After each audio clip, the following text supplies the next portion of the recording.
Good evening, Fernwood. This is your flamboyant fly on the wall, Neil, and it's time for us to get flummoxed with another episode of Mary Hartman. Mary Hartman. Today we are watching episode 204 from January 13th, 1977. That was definitely not the first time I tried to get that year right. Let's take a look at yesterday. Heather got home from school finding a note that said, "Thaw the chicken and eat some oranges instead of ding-dongs." She picks up a call from May Olinsky and asks her questions about the survey that show that she's curious about what's going on there, and then goes to play with the oranges in a way that shows that she's curious about what she will be like when she gets older. Philip finds the survey himself, and Heather tells them that it's no boys allowed, and Philip wonders how would men learn anything if they can't find out this secret information. Heather guesses that maybe this knowledge comes naturally to men, but then Philip accidentally lets slip that he saw her playing with the oranges earlier, and Heather gets a bit explosive about being caught privately. After things calm down, Philip offers to trade a secret with Heather that would put them on more even footing, and tells her that he has been wetting his bed. Heather's a bit surprised by this, but it evens out, and Philip and Heather realize that they are both from very screwed up families. After this, Heather puts on her tangerine flavored lip balm, and this leads to Philip and Heather having their first kiss together. Mary walks in at this moment and is a bit surprised. She keeps an even tone, though she does say that if she ever catches them kissing again, that she's going to wash their mouths out with soap. And after Philip leaves, Mary says that she should be in charge of when Heather finds out this kind of information. Heather says she never gets to have any fun, and Mary replies that it's not fun to be a grown-up either.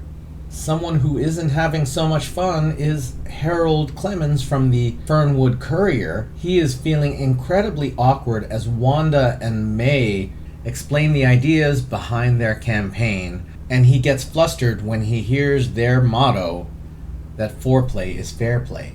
Later on, back at the Hartman kitchen, Mary is doing housewife things when she gets a visit from Merle Jeter. Merle offers her a present, which is a jump rope, and says that he is starting a campaign called Jump for Health. And not only that, but that he wants Mary Hartman to be the spokesperson.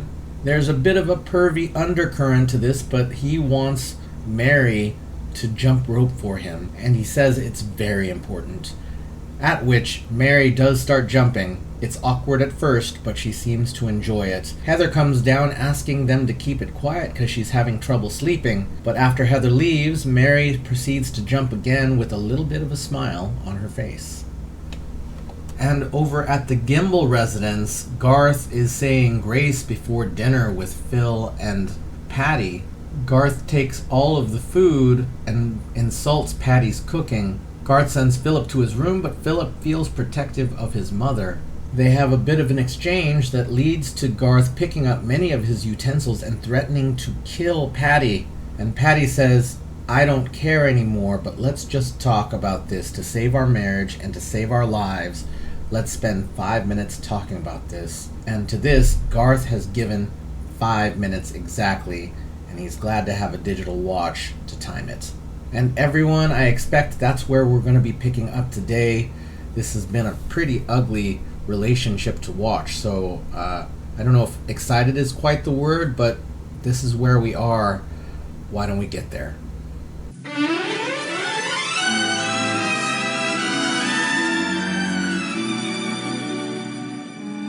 Mary Hartman! Mary Hartman!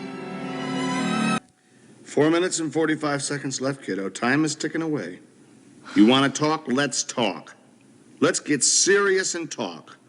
Let's talk about the fact that you and everybody else has failed me. Garth, why? Why the lack of reason and sanity? How can one person be so relentlessly enraged? Why did you marry me if you were so repelled? And what do you think? What are you thinking? What do you think of yourself while you're beating a helpless woman? 3 minutes and 35 seconds left, kiddo. You're wasting precious moments. Maybe Garth. The last moments of your life. Garth, I will not be threatened. I just will not be threatened. Oh, don't be so brave. It's obvious, isn't it? I don't care what happens to me. I could kill you right now, and it wouldn't matter. All right. Now let's talk about that. Talk it out. That is beating a dead horse. No, just try. Just try. Think of the first thing that comes into your head. Spit. Spit? Spit. Spit? Spit. My father's on my forehead, trickling down my face. Every time I disappointed him, just like you disappoint me. I'm sorry, Garth. He didn't even know my name. And it was the same as his. Kiddo, do you have any idea what it was like to have your dog put to sleep? Oh, no. Yeah. Oh, no. Just no. because you wouldn't walk it? Oh, my God. Or to have your knuckles battered with a ruler by your mother because your father hit your mother? He did. He did. Do you know what it's like to be knocked around and have no idea why? Yes, Garth, I do know what that's like. Damn it! Thought I would do the talking around here, Pat. You have no idea what it was like being with him because you're a simpering, selfish, self-righteous baby who just pretends to love and respect me. You don't love me. You pity me, Pat. You pity me. Now, Garth, I had no idea. I didn't realize. Garth, why did you do that? So that you can't go and tell on me again. The police don't want to be bothered with little domestic spats. Now, please. Please, Garth, what can I do to help you? I will do anything to help you. Now, I had no idea. I never realized how much you suffered. But now I know, you poor man. Damn it! Don't try to humiliate me. That is not... You're trying to make me look helpless? It is not your fault. It is not your fault. Sure. You love me now. You and that arrogant bedwetting son of yours. I tried to help you. I tried, but you're impossible. And I am taking little Garth. And I'm leaving. Oh, then you'll need your coat, won't you, Pat?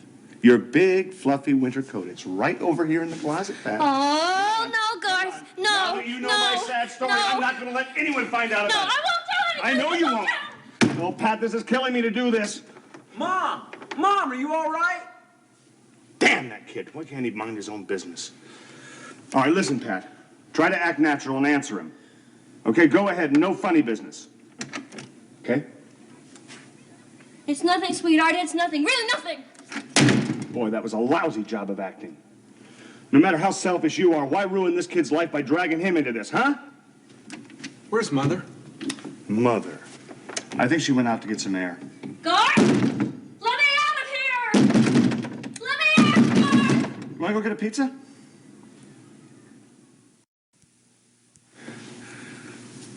I didn't know I was going to take it so hard, Christine. All the time, I thought I married you for the money. But it wasn't true. Christine, do you hear me? Do you hear me, Christine? Hell no!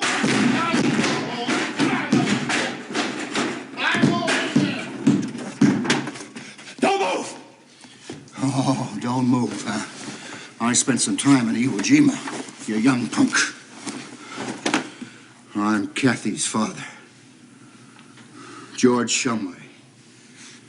Oh, Mr. Shumway, there's been a death in the family, my wife, and this isn't really the proper time to discuss business.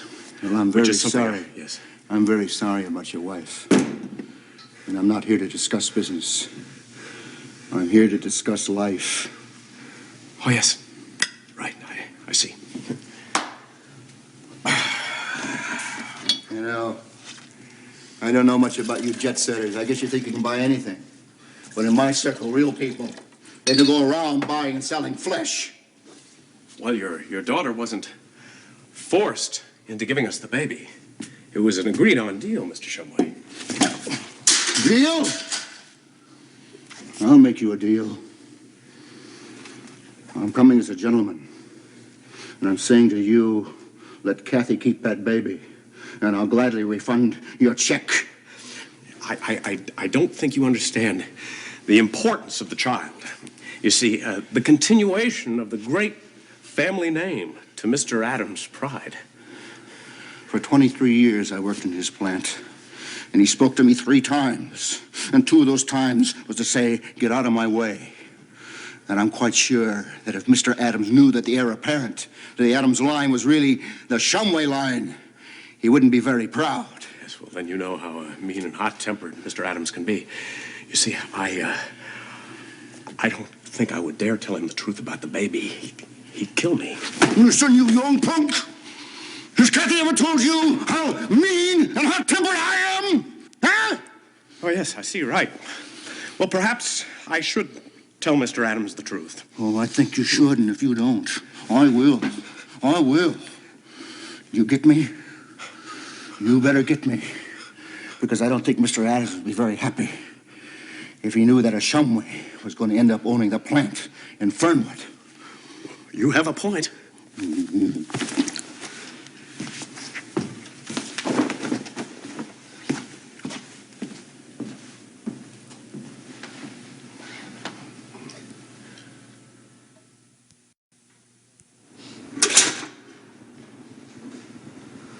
Well, if there's anything else you want fixed, just let me know.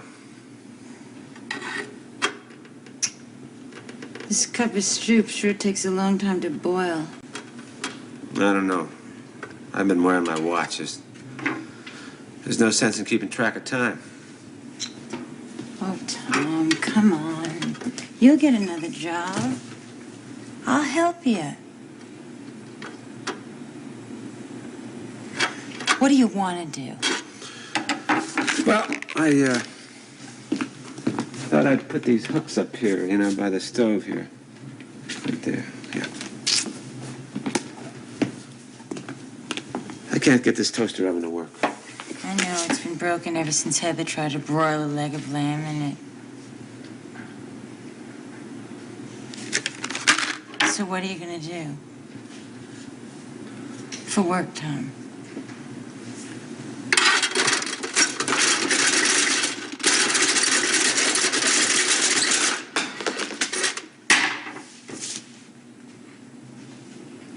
Sweetheart, isn't it wonderful that Kathy had a baby?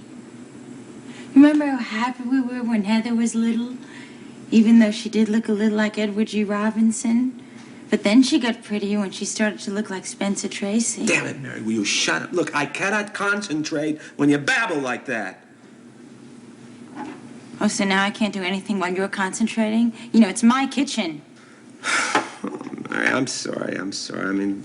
No, I'm sorry too, Tom. I'm sorry. I'm really sorry, and it's not my kitchen, and that was just a terrible thing to say. It's just that, Tom, we really have problems now. I mean, we need money. We need distance from each other.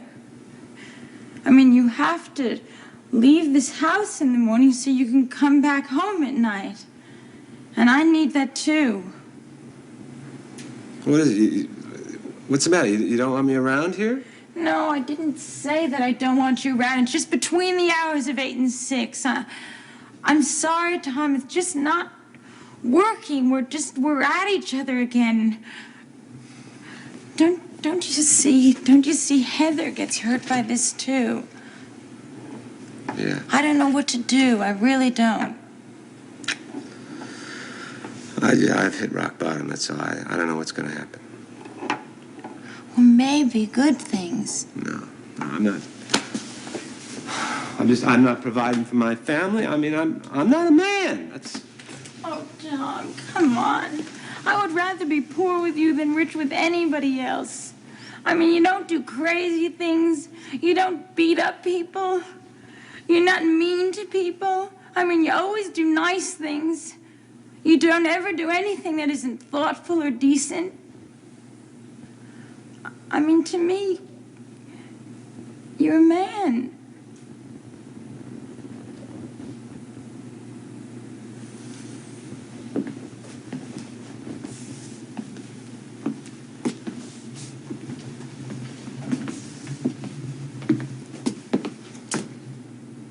Listen, Mary. going to be okay. I'm going to pay those bills. And I'll raise Heather real good. And I'm going to take back my old job at the factory. Oh, Tom. Will you? Oh, I'm so happy. I just can't tell you how happy I am. Oh, Tom. Oh. Oh, Tom. Listen. I love you.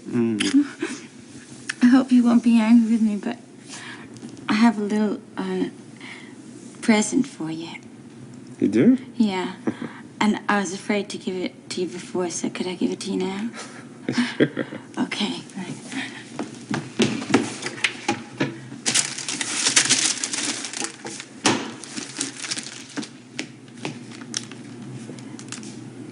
Think of it as a belated Christmas present.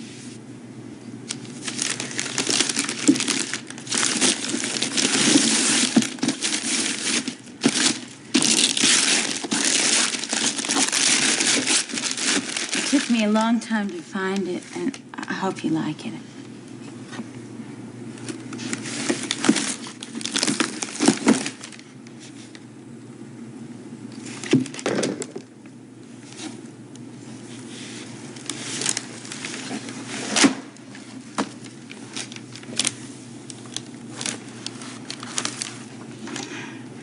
I didn't have it cleaned or anything.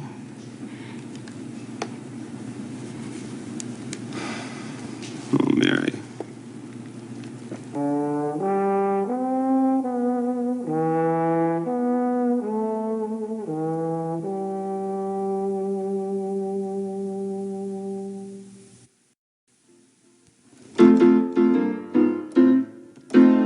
Gotta get your old tuxedo pressed.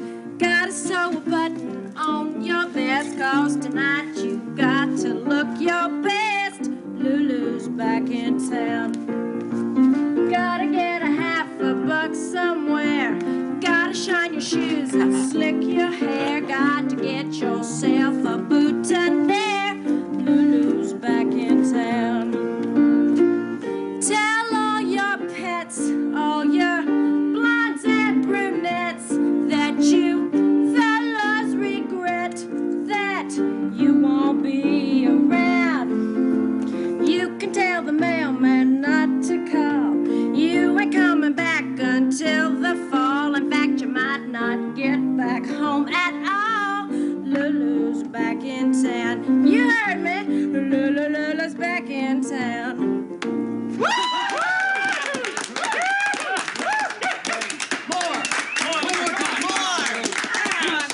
You guys want to hear more? Yeah!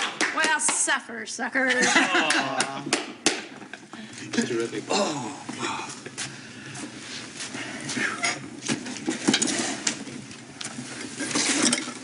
Growing wild, isn't I? Oh, you have a terrific style, Lulu. Oh, honey, you missed a spot right there. Mind you, I'd get it myself, but I don't want to get my new dress dirty. You look like $1 million. That dress is well worth what it cost me. Well, that's the way to talk, Lou. You know what I say. The more you put out, the more you get back. What do you mean? Well, I mean, if you want to do more business in this place, now that you got a real live-in star and everything, you got to fix it up a little bit. Got to fix yourself up a little bit, too, Lou. I mean, I don't want to work in a crummy joint, you know? Tell you what, tomorrow I'll put tablecloths on, and I'll buy a mirror for that dressing room in the kitchen. You know something, Lou? Mac's been telling me about a lot of fancier places that aren't too far away from here. For instance, Fernwood. He said he was going to take me there one weekend, and they have a real fancy nightclub there. Capri Lounge. Of course, I'll break in my act here first, but then I got to go where the action is. I'll get little twinkly lights for your stage here, and I'll put your name outside in big lights. Twinkling lights. I really can't stay here too long, you know, because my ace in the hole is my looks and my youth.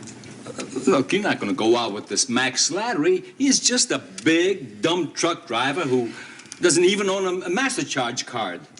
Lou, it ain't nothing personal. I mean, Mac don't mean much to me at all. I mean, he really don't. And if you could figure out a way for me to get out of here, I could probably just leave him.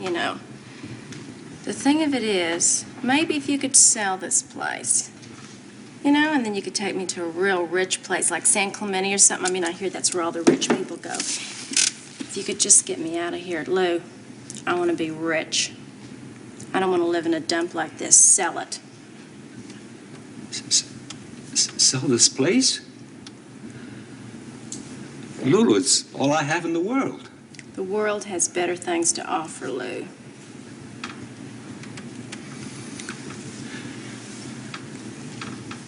So Lulu is back in town. And we started with Garth and Patty with 4 minutes and some number of seconds left in their conversation. And Garth just isn't listening. Weeks ago, I think, I had suggested that Patty needs intervention. But at this point, she's going it on her own. And she doesn't care for her own life enough. And in this conversation, Patty, for some reason, finally is just hearing about Garth's abusive history, his father and his family. And Patty wants to comfort Garth, but he turns it around. And at that point, Patty says, "You're impossible and I'm leaving." And Garth locks her in the closet. And Philip comes down, and I guess we will see what goes on tomorrow because we don't see that scene again. And then we come on Brian, who is looking up at Christine's portrait, and he did have real feelings for her, it turns out. And George shows up angry, because that's pretty much George's only emotion, and wonders where Kathy is and what's going on with the baby. Yesterday she was still resting from the childbirth in Mary's house, so that's probably where she is. And I can't say where the baby is at this moment, but that's something that's a bit of a question. George makes very clear that he has no patience or time for the Adamses, since they've never given him any time of their own. And then Tom and Mary are in their space again. And a couple episodes back, Mary said that they were happy, and thinking on it, they never really were happy. Mary wasn't happy with her lot in life, and she just wanted to be a better housewife. And Tom was not happy at work. I think he was content with the relationship, and they do have love for each other. At least that's something that I felt that they have had over the entirety of the series, with complications, because love ain't easy. But Tom was not happy. Some of that has to do with, as we talked about, last year almost, Tom was unsatisfied with work and concerned with his manliness. And we come back to that again. We come back to that because now Tom is taking on this job that made him feel less than a person. Mary, first of all, tried to get him this job without considering how he felt about it. But now he's at the home and he doesn't know what to do with himself, and Mary isn't able to convince him beyond that. So he settles. He takes the job. He says he's going to take the job, and he's going to pay for the house, and he's going to make sure that Heather is raised well at the sacrifice of his own light, which to me is pretty sad, and I'm not sure what that's going to lead to. And another thing that I'm not sure where it will lead is Lulu, who I mentioned earlier, is back in town. Fun little number. Lulu is a jazz singer, as we've said. Apparently, the men in her life don't really mean anything to her. She hasn't yet recognized Charlie's photograph, though she keeps it. She says someday she'll check out the Capri Lounge. That probably could be momentous. She urges Lou to sell the diner, and this is Lou's only possession. I barely know Lou, but I don't want him to lose it. So everyone, that was our Thursday episode of Mary Hartman. Mary Hartman, thank you for watching with me. Thank you for leaving your thoughts and feelings in the comments. Thank you for getting flummoxed with me, and we will see you tomorrow night in Fernwood.